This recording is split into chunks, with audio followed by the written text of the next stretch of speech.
Often when we talk about ancient history, the word mystery is a bit of a cliche, isn't it?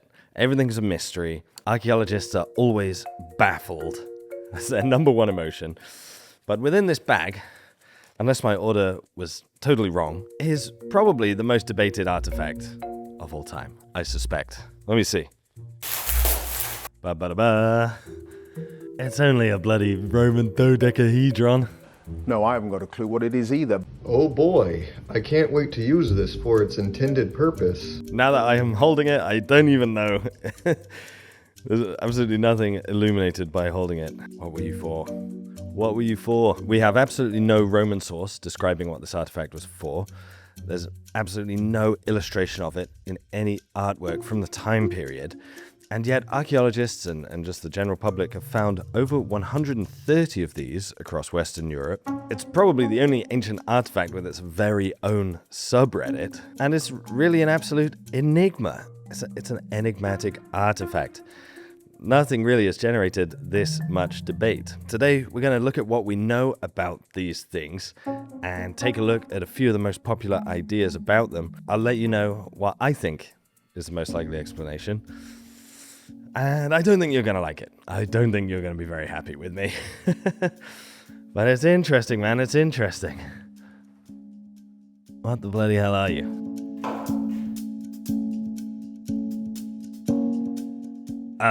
If you'll forgive me, I'm just going to do a quick change of headgear. I bought this literally years ago thinking I'd use it for a video, and I never did. And if I don't use it now, then it's never going to get used. There we go. I'm actually a centurion, you see. It's a battlefield promotion, though, so I had to improvise the plumage. My wife called me, what was her name, Marvin the Martian or something before I left. We need to start the story about 1,500 years after these items were produced. On the 28th of June 1739, the Royal Antiquities Society of London met for one of their meetings at the Mitre Tavern on Fleet Street. I'm 100% sure plenty of glasses of port were being quaffed, wigs were being powdered. I'm sure it was a great time. In the minutes of the meeting, which still survive to this day, it was noted that a Mr. North from Hertfordshire presented a rather peculiar object. Mr. North was present at the desire of Mr. West and showed piece of mixed metal or ancient brass consisting of 12 sides with an equal number of perforations within them, all of unequal diameter, each corner of the sides or faces being 5 in number. Every facing has a knob or little ball fixed to it. This was found in Aston, Hertfordshire, 3 miles from Stevenage, in a field called Hagdale, where copper coins were also found. That's it. That's the first historical reference to Roman dodecahedrons. Probably 1,500 years after they were produced, one was found in a field in Hertfordshire. It doesn't record what the gentleman at the Mitre Tavern thought of this object, but in the 286 years since it was presented, no one has really come up with a viable hypothesis for what these things were.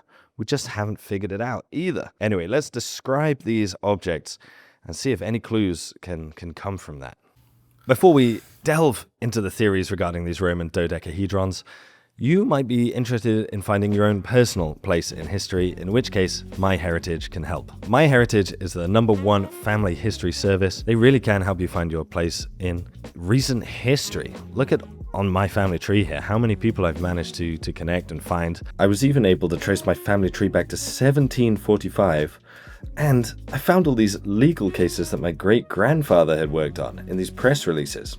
Kind of interesting, kind of crazy. He was a lawyer. You don't need to know much about your history to get started. As long as you know the names of your grandparents, a little bit of information about them, MyHeritage will pull from their 33 billion records to try and help you connect the puzzle pieces of your history. They'll also compare your family tree to other people who are working on theirs to try and match them together. And I literally just got one myself. They call them instant discoveries through one of my great-grandmothers. It's really interesting. And get this, it even had a picture of one of these women. And you can take these pictures, you can enhance them, you can colorize them, you can even animate them. It really sort of gives you that feeling of Sonder, the feeling that every box in this family tree was a real person with a life as complicated as yours, MyHeritage, it really is the #1 family history service. If you're keen to try and find your little place in history, it's the best place to start. It really is. You can try it for yourself for 14 days for free. So there's no risk. Just go to the link, go to the QR code. Thank you so much to MyHeritage for supporting this video and history content and just making cool stuff. Okay, back to these. As I said at the start, about 133, maybe 134 of these have been found. Some in great condition, some in terrible condition, because they all seemingly date to maybe the 2nd, 3rd, 4th century, period of the Roman Empire. They're made of bronze or copper alloys. I did see in a source that one has been found made of silver, but I couldn't find a picture of that, couldn't verify that, but just bear in mind that one of these may be silver. This one is obviously 3D printed from plastic. Whatever they were used for, I'm sure the Romans would be amazed at seeing one of these just like bubble up from glue. Ah, clever. Typically they're between 4 and 10 centimeters tall, not including the knobs. Never measure the knobs. And there just isn't really any clue about their purpose from the context they're found in. Some are found in a well. The one that Mr. North found was found alongside Roman coins. One's been found in a burial. There's no consistent theme in the context that they're found in, other than you could say maybe they're reasonably valuable, right? It's a bronze object. It's not so valuable that only the elite of the elite could have it, but it's also not something your slave or peasant is really carrying around with them. It's sort of a medium value object, probably, just from the amount of metal it took to produce one. And yeah, any explanation for the dodecahedrons has to account for the following. Okay, so they all have 12 sides on, each with various sized holes. And all of them have these various sized holes in. Okay, clearly the variety in hole size was not some accident. All of them are like this. None of them have any markings on them whatsoever. Not a single letter, not a single number, not a single scratch indicating any sort of meaning to the sides. No markings on them at all. There's no obvious wear on around the knobs or the holes indicating that they might have been used for something or hanging from something or anything like that. The distribution of them is really bizarre as well. Apart from just a couple of examples, they only really appear in Gaul, Roman Gaul, and Britannia, Roman Britain. That's where the vast majority of these things are found, other than a couple of exceptions in Hungary, and I think one in Zagreb too. There are absolutely none in the Roman heartland of Italy, none in Greece, none around the Mediterranean. Really, it just seems to be a thing limited to the very west of the Roman Empire.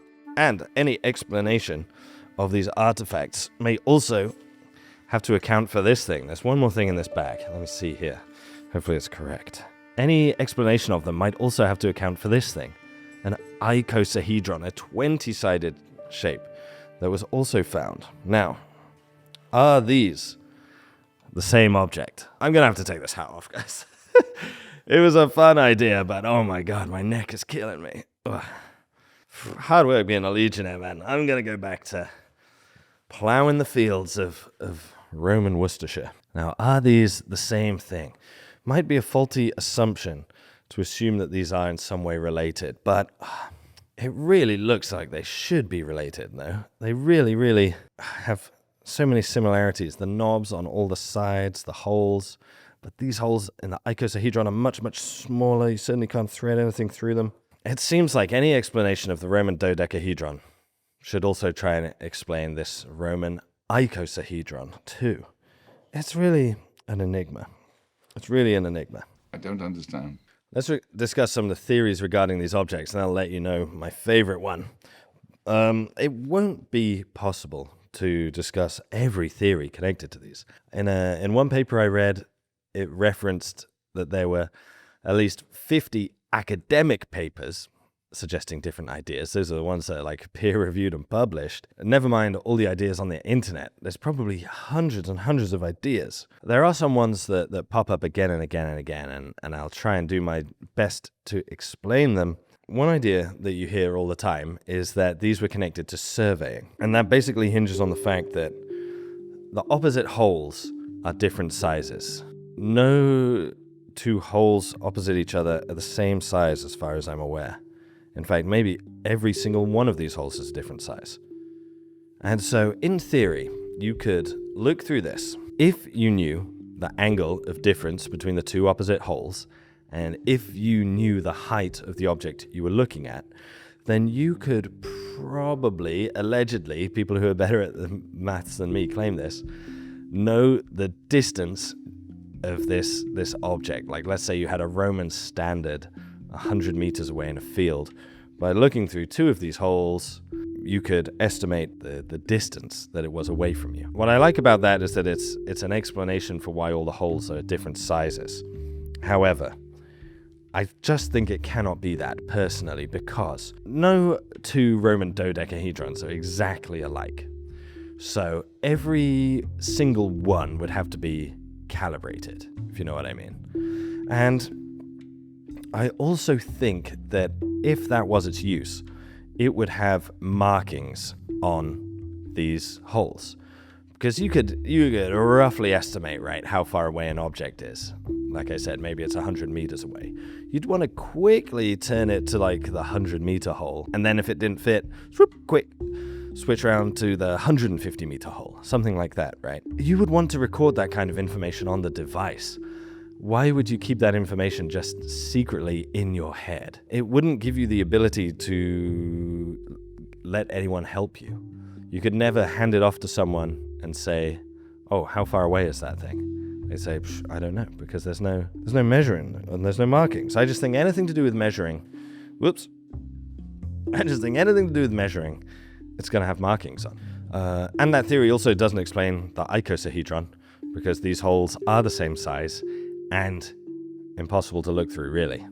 Another idea is that this was perhaps connected to some sort of game or fortune telling. The advantage of that is that you don't have to try and find a practical use for this object, right? It is the way it is because that's how the game works. That's how these divination things were done. Again, I like that idea, but the lack of markings seems really odd because there is a Roman dodecahedron that was found in Geneva.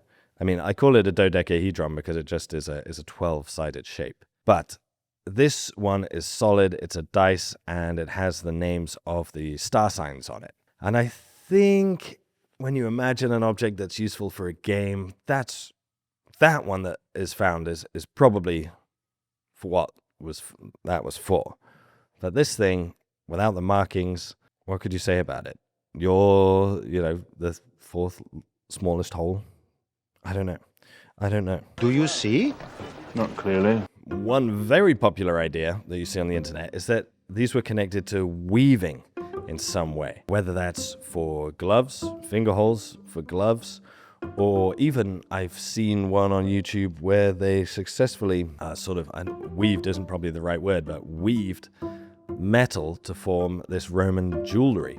And that was a very good example because it explained the knobs and it explained the different sized holes, because as this woman was pulling these strands of jewelry through each hole, it was getting smaller and smaller and the weaving was getting tighter and tighter. So it does kind of explain those. I think if it was used for weaving, especially with regards to metal, the objects would have some wear and tear on them. Also, for me, doesn't feel like...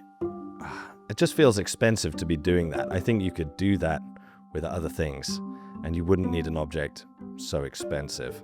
Speaking of it being a bit valuable, one idea is that these were a test of skill, that maybe an apprentice produced these after they had learned how to produce bronze, or perhaps that it was an object that a journeying craftsman could carry around with him to prove that they could do the job. And that explanation is useful in the fact that you don't have to explain really anything about the shape of the object. It's just sufficiently difficult enough to make that it shows you can work bronze. So that's a convenient explanation in that regard, right? But I just think fundamentally it would be a bad proof of ID It's very easily stolen. Like, in my head, I imagine the Roman world as a little bit more cutthroat. Like, you turn up at a fort or a town and claim that you're a bronze worker. I think it would be pretty quickly obvious if you didn't know what you were doing. And they would just kick you out. They just get rid of you. There's no HR. There's no unemployment to collect. They just kick you out and let you starve in a field. Like, who cares? You're lying again. Showing this object to someone, what time does that save? It's quickly going to be obvious if you know what you're doing or not. All right, another idea I hear all the time is that it's some form of candle holder. Candle holder. Let's see if this works. See if I can find the right size hole for my candle. Yeah, in a way, it's sort of like a multi-tool for candles. You can pop your candle in, and you never need to be without a candle holder. Now, I am running into a problem here in that I'm able to find holes that are too big, but I'm not really finding a hole that's the right size. So straight away, I don't think I love this idea. I'm going to have to put it in a hole that's too big. And now, well, the real one would be made out of bronze, so that wouldn't happen. But it was tipping over there. But yeah, the real one, it wouldn't do that. So I suppose it can hold a candle. But I wasn't able to find the perfect sized hole. This candle is pretty sloppily placed in there. And how is this better than just a plate or even like an oil lamp? I know Romans loved using... Oh, shit. I don't love that. I'm going to have to blow it out. But yeah, Romans loved using oil lamps. You know, they had a lot of olive oil going around. So, and the wax is just going to drip straight through this thing. It's just not better than a plate or something. I don't know. Every explanation has its flaws. Everyone. There's no perfect explanation. Otherwise, this wouldn't be a big mystery. Which leads me to my personal favorite explanation. Guys, I think it was a ritual object.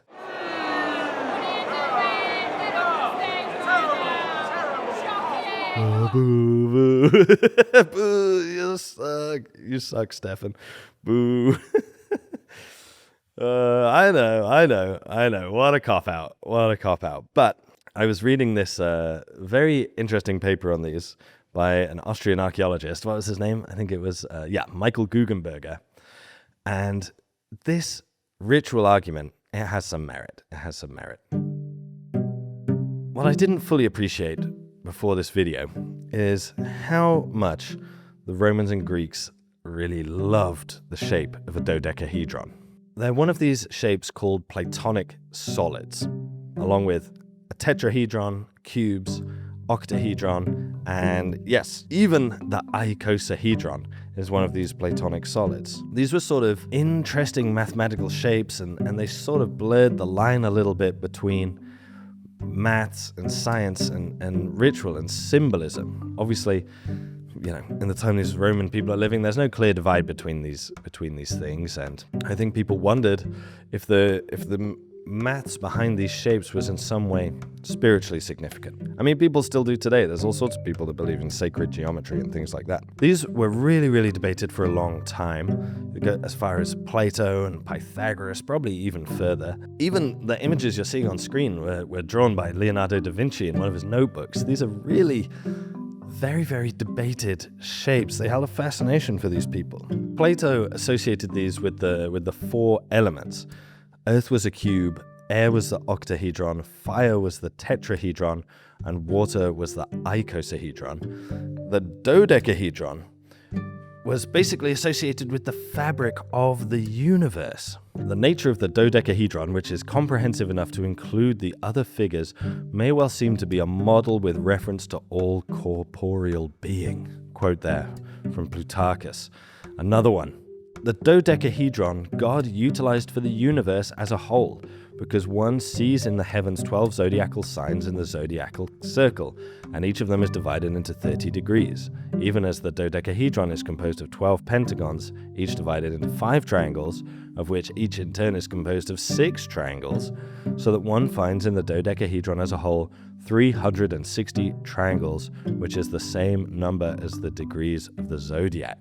They're freaking fascinated by these things, Romans and Greeks.